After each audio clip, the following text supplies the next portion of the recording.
If you want to get to $1 million, do the math and replicate yourself. Hey ladies, how are y'all doing? Are we having a great experience? Well, I'm Tiara and I'm here with Nicole and we're gonna get things jumped off. So Nicole, you're a lawyer, executive coach. Don't leave the room, don't leave the room. No. Business executive and a business strategist. And you have started multiple businesses. Can you kind of tell us why you chose to be an entrepreneur? Sure. So about 20 years ago, I was working at a law firm in DC. I was right out of school, had bills to pay, had a little baby, and all of a sudden I got fired. I got let go. And this is a real story. So not only did I get fired, but I was divorced, and I keep it real. I have been through some things, as we all have, but the moment where 1 week I was told that you need to find another job because you're not really dedicated. And then a couple of weeks later, I was going through a child custody case, and I had, if anybody has been divorced, if anybody has been through a child custody, it is a disaster, it's horrible. And your decisions are not your own, they are left up to judges. And I had a hearing where the judge said that if he had to rule today, he would not give custody to me, he would give custody to my ex because of the mom's, quote, demanding work schedule. So if you're keeping notes, 1 week I'm told that I am not a good employee, and the next week I was told that I wasn't a good mother. So I decided to take, after crying and talking to Mama Barb and, you know, praying, I rejected both of those opinions of me. And I said, and ironically, my ex-husband was an entrepreneur, and so he was very much able to control the narrative and his schedule, etc. So I said, you know what, you can play this game. And instead of going for another firm job, which I really didn't like, I was trying very hard at being mediocre. It was not my passion. It was something I was competent at. I said, I'm going to use all my gifts. I'm a people person. I like innovative things. And I started a day spa. I mean, it was so crazy out of all the things, but I spent my first half of my life in a hair salon with my mama, so I had hands-on experience on how to approach it from a customer service perspective. So I quintessentially made lemonade out of some lemons. Wow, yes, a round of applause. So that was one of the many businesses that you started. So can you kind of tell us about the inspiration behind the Bow Collective? And, Bow Collective, yes. And why you started it. And who is it for? It's really for us. It's for us, by us. But let me fast forward. So the first business, I had it for about 10 years. Currently, I have 2 businesses. My husband and I, so I found a new boo, and it was all that. Yes. He's great. Amazing. About 10 years ago, we met each other. He was in real estate development, and I was in legal, but I had this business that I had that was successful until I closed, and I said, I really want to help other people and consult with them on small businesses. So we blended these 2 businesses, all right? And over the course of the last 10 years, I have had such, I just love entrepreneurs. I love that we see things that other people don't see. We believe in ourselves. We overcome these obstacles, and I wanted to really show women and men how to do that. So I got a contract with the SBA.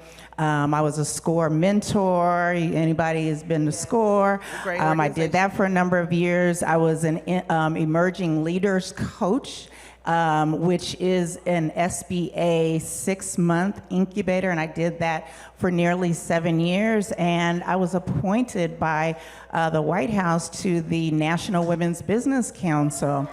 And it's a long story short, but by just being very well steeped in not only my business and the hardships and challenges that I had, but over being a small business consultant and really going to the highest heights in terms of consulting, I was able to see the inequities with access to capital that all small businesses have, but of course, Black women get it a little tougher. And there was a pivotal moment for me that I get statistics coming across my desk on a daily basis, but the thing that really was the foundation of the Bow Collective was that American Express in 2019 did a study, and I'm sure you all have seen it, but it was one of the only studies that looked at all women businesses by demographics. And so the average woman's business was, I believe, like 190,000 in terms of gross annual revenues annually. Asian sisters' businesses, I believe that they were a little higher. Our Hispanic Latina sisters were about 75. But the Black women businesses averaged $24,000 annually. And that pissed me off, sorry, Black Enterprise. It pissed me off so badly that I was like, I knew that I had coached businesses. I had grown my business over $1 million. And I realized that we needed to start to shape and reshape the narrative and find successful Black women businesses out there and then replicate them. Come together, find out what they're doing right. What did they do to get over $1 million, and how can they give back? And how can we give across the table instead of competing against each other for a government contract? Let's collaborate. And so the Bow Collective was really born as a strategy against the no's, against the narrative that everyone out here is a side business. There are women that have grown over $1 million. It is a small number, and we want to change it, but you have to change it strategically. You have to be intentional in the partnerships, relationships, and kind of lobbying together to say, look, yes, by myself, if I'm getting denied a loan, it's humiliating, it's shaming. But if you tell me that I'm one of the nation's top 1% businesses, and we're on blast and said we're working together and you're denying us, now we have a problem. But now we have a constituency. Now they're paying attention to us because now we have brought together 200 of these multi-million-dollar businesses, 24 states, 26 industries, thousands of jobs created, and $750 million in gross annual sales revenue. That is power, and doing it together has been so impactful in just 2 years. Wow. Give her a round of applause, yes. So this is Ask the Expert. So everyone who has questions, please line up and get ready to ask all of your questions. But I'm going to ask the question that everyone has on their mind. It's the name of the panel. How do we get to that $1 million mark? What are the critical steps that we should be taking if we know that that's our goal for our business? And what do you see working with all of these business owners that's really going to take those businesses to the next level? Thank you. So a couple of things. First of all, one young lady, she impacted me in the audience, and she asked a question, well, what if I don't want to scale? What if I want my product, the quality, et cetera? The first thing you have to do is really be intentional. Do you want to replicate yourself? 90% of all businesses are solopreneurs. Raise your hand if you are a solopreneur in this room. Yeah. Right? And there is no harm in that, but if you want to get to $1 million, do the math and replicate yourself. If you are doing $25,000 right now, how can you put your systems and your processes in place so that someone else is doing the work that you're doing. There's a very big myth that I always shut down. Oh, nobody can do it like me. You know, the quality, I'm sorry, but only you will be doing your business if you think like that. The women that are my sisters in the Bow Collective, they are intentional about their training. They are intentional about the mentorship and bringing people on. They're intentional about paying their taxes. I'm not trying to be funny, but that's a mindset and a paradigm shift, because if you're not paying taxes, you're not a job creator. You have to really re-innovate or re-engineer your thinking, as my mom says. And if you want to be a $1 million business, the 1% of all businesses do it, then you have got to be at peace with not being the only one that can make your clothes or your candles or your jewelry. You have got to train the trainer. That's the first thing. The second thing is get some money. Being in business is an investment. It is an investment. You are going to spend money to make money. And if you have the other myth that's out there that I want to be a lender, not a borrower, you cannot bootstrap your way to billions. Now, these women are trying to get to billions. I want us to get to millions, but you can't bootstrap. You cannot make enough stuff in order to get to the $1 million mark without investing in yourself. One thing that we do with the Bow Collective, we do come together to do collaborative procurement. So Amazon, we coming for you, girl. We coming for you. But also collective capital investment. So we are putting together a $75 million Bow investment fund, and we're investing in ourselves so that we can scale to the next level. Be comfortable with acquiring the right type of capital to scale yourself so that you can hire those employees, so that you can get those locations that you want and replicate yourself. So those are a couple of things I want to answer questions. But I get on a roll. I'm very passionate about scaling, and I want you all to do it if that's your goal. I see so many people just writing down, so that is great. We have our first question. Please say your name and your business industry, and please get straight to the question. Thank you. Okay. My name is Najma Ahmed. I am the founder and CEO of the Chisholm Group, named after Shirley Chisholm. It's an education and economic justice. Get your folding chair, yes. Yes. Actually, we're building our own tables, but it's an education and economic justice consulting firm, and so part of the work that I'm going to get to the question is tied up in this, but part of the work that I'm doing, I also do entrepreneurial coaching for Black women who want to start their own consultancies. From that coaching, they get, a website, they get access to a mental health professional. Also, everyone go to therapy. I tell all of my clients that I'm not a therapist, but get one because this will tap dance on all of your stuff. My question as it relates to the Bow Collective, I'm also starting a consultancy co-op. So for Black women, so we can all come together who are working in education, economic justice, mental health, and community organizing.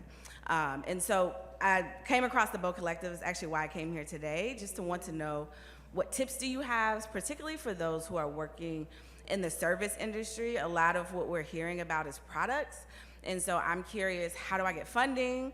How do we scale to get to the point? Most of the people that I'm working with are going to be at the 6-figure level, but to get to that 7-figure level, what are some tips that you have starting this co-op off? I'm really just kind of putting it together because I knew there was a need and I was tired of being the only one in the room. So that's my question. That's wonderful, and you have the right mindset shift. I think one thing to know about the Bow Collective, like I'm sure you're all curious what type of businesses have scaled. They're mostly professional service businesses. So you have IT solutions. A lot of them are GovCon, and they do procurement with the private sector, with the commercial sector too. You got lawyers, you got doctors, you got marketing specialists. We do have retail, but I'm based out of Washington, D.C., so I started with my 50 closest friends. We're in proximity in DC, so there are a lot of GovCon. And what I want you to know about that is the complexity of the certification. Someone talked about that. 8A certifications to do business with the government. But when you want to scale and you want to do, when you want to certify, your business model really becomes the art of writing and strategic planning. Proposal writing is an art form. It is a paid, it's something that if you are going to do this, pay somebody that knows how to write to the RFP, all right? That is the big difference. So it is not enough, and trust me, I'm talking from experience, to just have a certification, honey. It's the relationships, it's knowing what they're looking for and knowing how to write to the RFP. And then, so with regard to the co-op, I think your biggest thing is making sure that you have the like-minded people that are there. What is it that you want the co-op to do? Be clear. We are very transactional in the Bow Collective. And what do I mean by that? I have been in all the girls groups. I'm a Delta, I'm in all the things. So I know how hard Black women work. I know that we can work together. What was unique about this, and I'm also in the groups, the WeBank. So write down WeBank. WeBank is women-owned certification, NMSDC. That's for minority certification. I've been in all those, but you get into a room of thousands of people, right? Just the cost of admission to get in. You then have to go that next step and be able to sell yourself to corporations and know that you have the ability to scale. They do have a bias against you as a solopreneur. Believe that. Because if I am coming to Amazon and say that it's just me, I haven't borrowed any money, I am just making candles by myself, that is not a scalable model, and it's not disrespectful, it's just practical. So you have to be able to know what you're selling. With the Bow Collective, we do have, most of our businesses are 1 million and above in 26 industries. So as soon as they take the oath, because it is a private membership only, we start saying, what is your industry? Where are you trying to go? And how can I either refer business to you or work with you? We also have sister business owners. Those are from 250,000 a year to $1 million. And when we interview them, I want to see what business you have. Do you have the ability that with one contract that I could give you as a prime and you're a sub, I can get you to $1 million? And it's happening over and over again. And our lowest tier is $50,000. So I'm looking around, 50,000 to 250. Again, do you have a business that if you come in alignment with the sisters in the collective, we can have you come and sub, we're the prime, you're getting experience, and now we're taking you all the way to $1 million with past performance. Great, great. Next question. Hi, my name is Dr. Rona Harris. I own a company called Play Pattern. We are an educational media company. I have a question about using your network. As you begin to scale, can you share some language about how you ask for what you need and stay clear on the path of other offers? How do you turn things down gently and make sure you're getting your worth? Those are great questions. Yeah, very great. Great questions. So how do you ask for what you want? In the collective, you know, as the founder, I was really clear that we did not want people that were very impressed with their own accomplishments.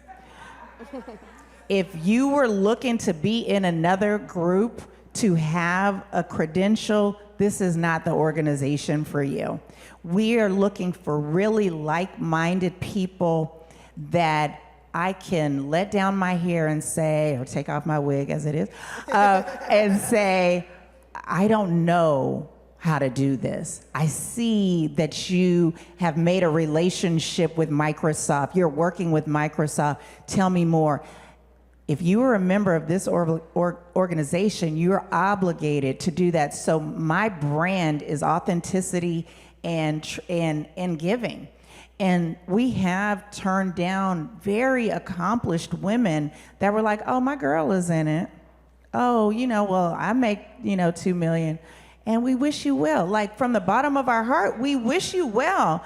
But if you're all about the I mentality, you're not collectively mindseted. We're trying to literally get these businesses to billions of dollars. So I say, whatever you're doing, make sure that you're with like-minded people. And sometimes you're gonna get burned, right? Sometimes, people present well, but and don't follow through. But I think watching people's actions, you see givers and you see people that, there's nothing wrong with being an opportunist, but an opportunist is that's perceived as being unilateral. I'm taking and I'm not giving.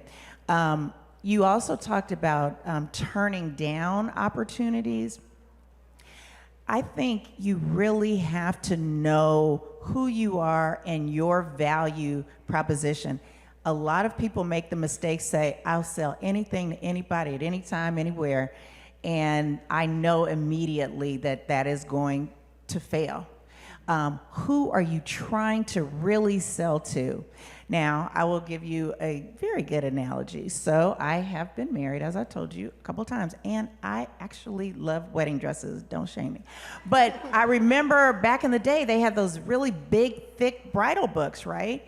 But I knew I wanted a trumpet dress, or whatever, the tulip or whatever it is.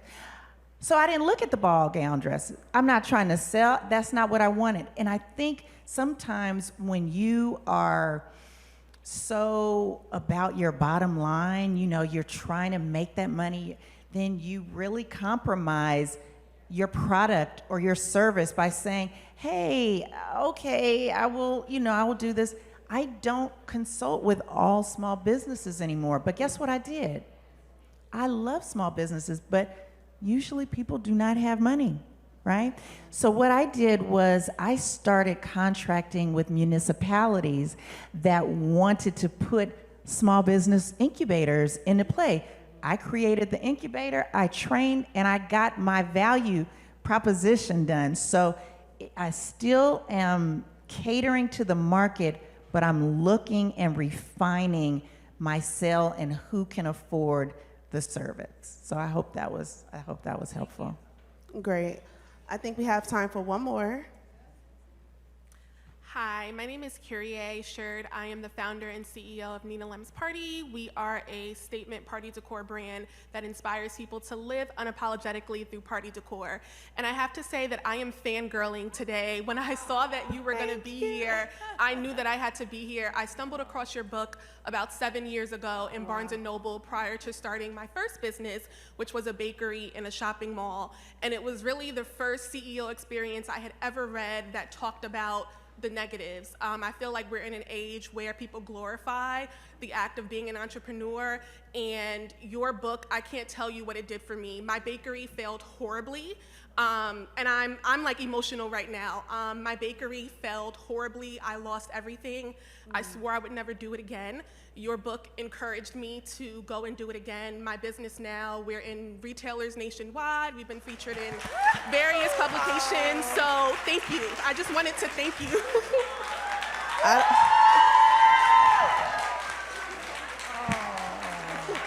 bless you. God bless you. Sign this. I won't sell from the tape. I mean, No, from the. it's fine. My question. But I do did. have I a talked question. about that day spa. I Yes. crashed and burned, y'all. Crashed and burned. And so did I. And I'm just so grateful because, like I said, you encouraged me to get up and do it again. It dug me out of a terrible, terrible place. But my question for you, even though, my business now does numbers that my bakery could have never done, things it could have never even dreamed of, I still find myself kind of struggling with PTSD from that and making decisions.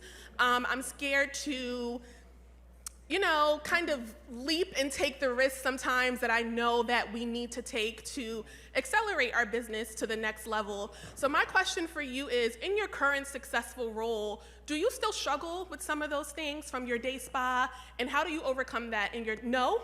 Okay, please share. I don't. Help me. I don't. Well, let me just say this. I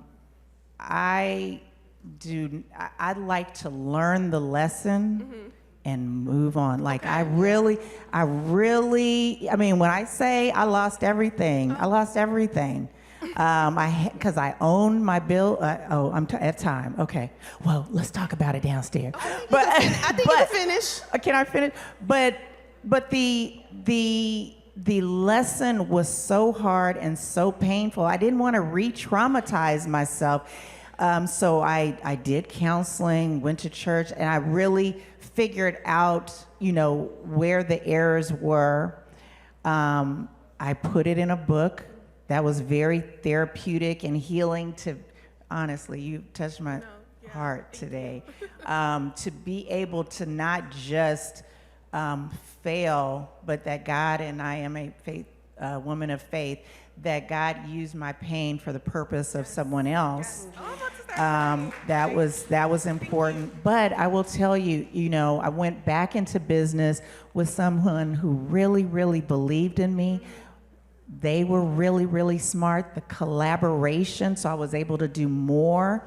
And I stopped being afraid. I really started looking ahead instead of looking back. There was nothing there for me.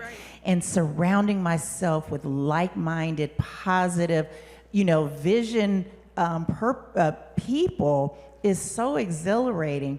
And God has more for you. He really does have more. And so that's the faith part of this whole journey of being an entrepreneur, is to keep going, keep growing, and he's going to always keep doing things in unexpected ways, just like him bringing you here today. You so much. Thank you. Wow, I think that's a great way to end it. I do want to ask, what's the name of the book? Everybody wants to write that down. CEO of My Soul. Really? Yeah. Look, I got in trouble for that, so I don't. It's called CEO of My Soul. CEO of My Soul. CEO Thank you of My so Soul, much, Nick Nicole. Kober. Thank you. It's been great.